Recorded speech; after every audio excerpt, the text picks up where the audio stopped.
Баршаңызға қайырлы күн. Сіздермен бірге мен Жансая. Қонақтар ойда жоқта келіп қалған жағдайда дастарханға ұсынатын ең оңай, дәмді, жылдам салат дайындайтын боламын. Егер мен каналыма тіркелмеген болсаңыз, тіркеліп қойыңыз.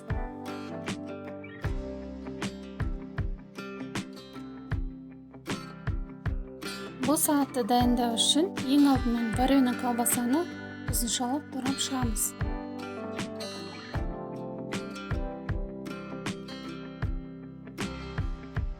Қиярды да дәл солай ұзыншалап тураймыз.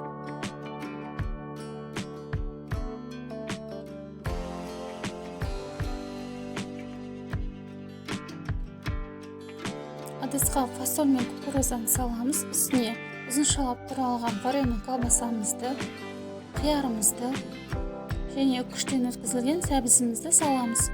Тұз қосып, майонез салып, жақсылап араластырамыз.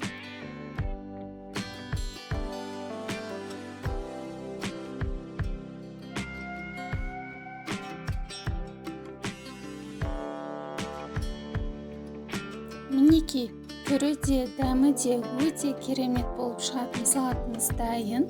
Міндетті түрде сіздер де дайындап көріңіздер. Егер менің видеом ұнаған болса, лайк қойып, қоңыраушаны басып, каналға тіркеліп кетіңіздер. Астарыңыз дәмді болсын.